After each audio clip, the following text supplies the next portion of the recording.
there. How can you go about saving money if your income is low? For example, you are earning a low salary, or even your business is bringing in a very low profit.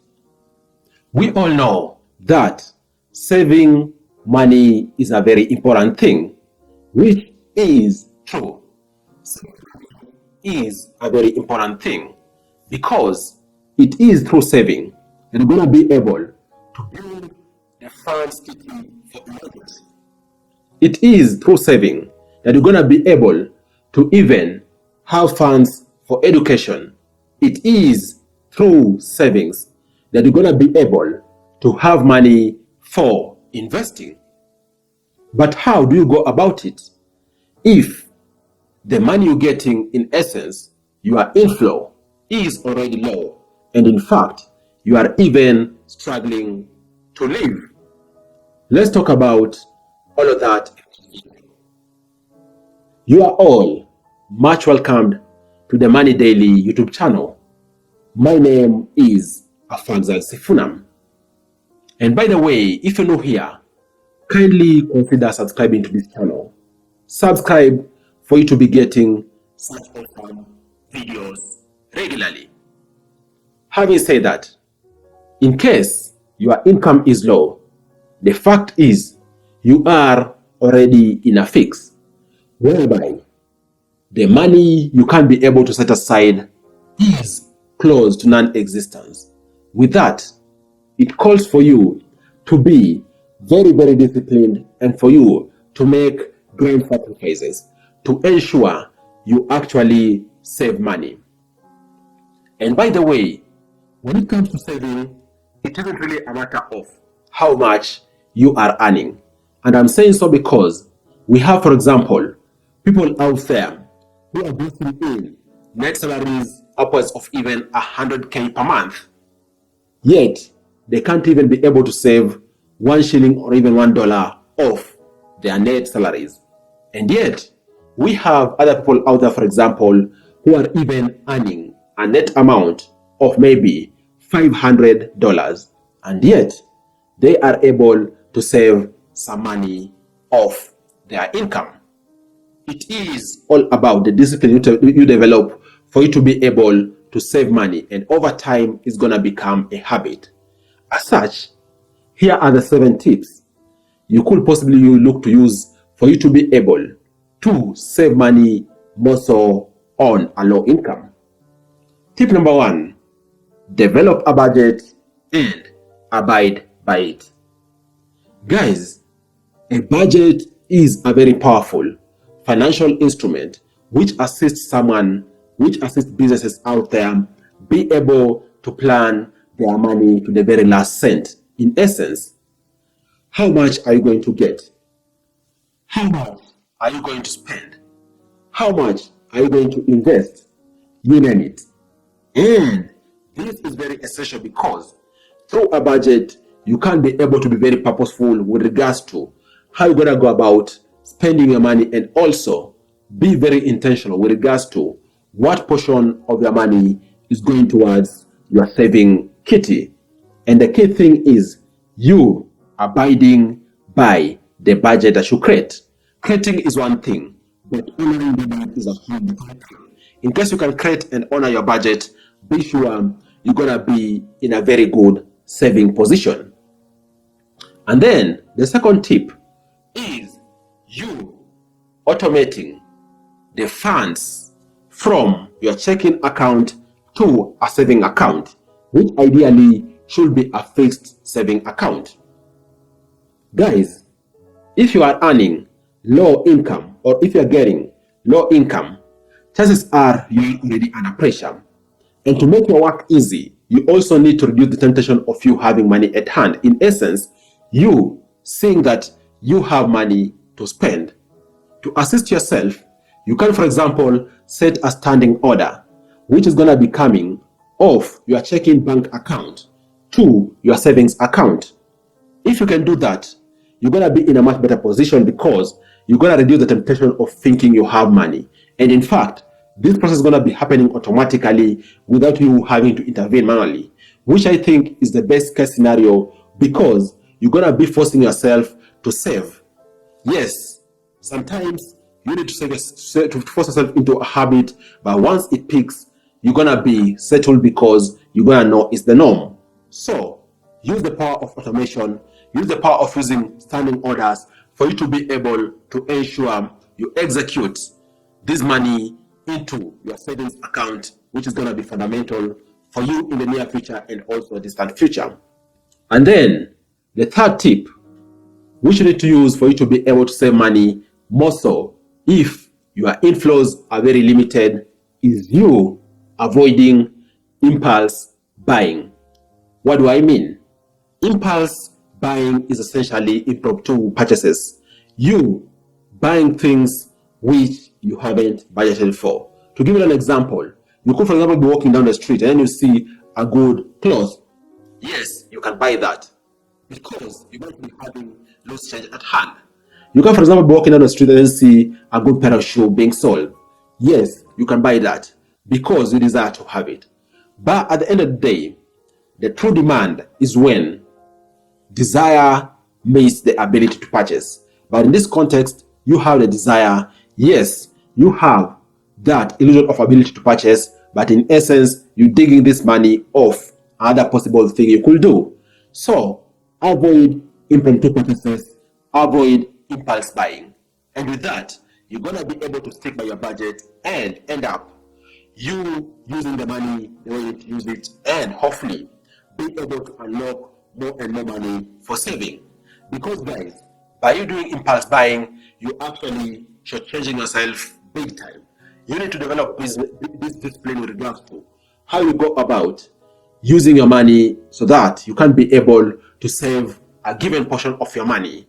And these are some of the things which you need to avoid for you to be able to save in the long run. And then, related to impulse buying, the fourth thing which you need to do more so if you are on a low income and you want to save is you changing unproductive life habits. Guys, we are all human, and over time, we most likely will have developed some habits which, unfortunately, a good number of them are unproductive. To give you an example, for example, you like chilling out there, drinking alcohol, for example. You like chilling, for example, using some recreational kind of drugs out there. You, for example, like just chilling without doing anything, spending time in bed maybe the whole weekend and stuff like that. In the grand scheme of things, these are unproductive habits. Mostly because they're going to be eating into your finances in a way that's not productive over time, or even eating into your finances in a way that is not building you, or even you could be wasting your time which you instead would have been using to do other productive things. So do some searching. If you have any unproductive habits out there, be very purposeful about changing them, because by you changing them, two things are bound to happen. First, you're going to be able to do some immediate saving of the money you're spending unnecessarily. And then secondly, you can be able to unlock time for you to do more productive things immediately, which can actually be able to assist you generate more and more income. So eliminate unproductive habits and you might just be well able to save more amount of money, or even be able to cut time for you to be able to do productive things which are going to be able to generate more income, right? And then the fifth thing which you could possibly do is basically reducing your spending, more so the spending on utilities.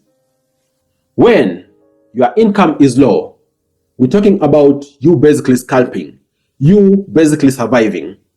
And with that, you need to be very intentional about how you go about spending. To give you an example, in case, for example, you take shower even for 1 hour, why not cut that down, for example, to 5 minutes? Yes, you're still going to achieve your objective, but you're going to be able to save money on heating, right? And guys, in the house, some utilities around heating and cooling are the ones which consume a huge chunk of, for example, electricity bill. So be very intentional about how you can reduce on these two, so that in the grand scheme of things, you can be able to save money, or even you can be able to unlock money which you can push towards your saving account. Someone can argue, for example, these are the basic pleasures or even the basic ways of living. Yes, they are.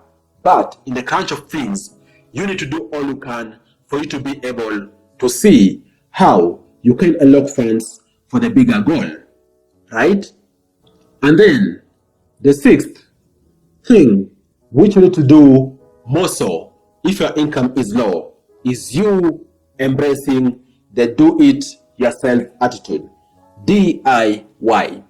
In essence, try the best you can for you to be able to do the most basic of tasks, like for example, basic repairs at home, like for example, basic fixes at home. Try your best to do what you can do, and even for those basics which you can't do, to learn real quick to be able to execute, so that you save on money, which for example, you can call in a random person to assist you repair something, and yet you can do it yourself. So learn a couple of DIY skills so that you are better equipped for you to be able to deal with the basics of repairs, the basics of fixes at home. To give you an example, maybe the heater in your shower is not working. Well, should you call someone to assist you fix it, and yet you can basically fix it yourself. These are some of the basic skills which you need to learn in case you are in the depth of earning low income and yet you want to save real hard over time. So actually teach yourself capabilities, and you're gonna be able to unlock money which you can save in the long term, right? And then guys, the seventh, and I think one of the most important tips which you can look to implement is you looking at how you can consolidate and pay off more so high interest liabilities which you have. We all know that financing, more so seeking loan, is a way for people out there to get through different situations, different life scenarios out there. But you could find yourself, for example, in a scenario whereby you have multiple high interest loans out there. This could really be draining into your finances. So think about how you can possibly consolidate these different debts out there into one more structured, low interest, long-term repayment kind of debt, for you to be able to manage your debts and also catch on runaway high interest. Proving that you're going to have certainty with regards to how your money is going to be coming in and also how it's going to be going out. And with that, you also going to be very intentional, or even you're going to have the opportunity for you to unlock more and more of your income by saving on high interest. And in essence, you're going to be able to save money in a big way. I hope you've gotten one or two ideas of the 7 ideas I've discussed, which you can implement immediately for you to be able to start unlocking money for saving more so if your income is low. Thanks a lot for watching. I look forward to share with you other awesome videos next time. Bye bye, and you all take care.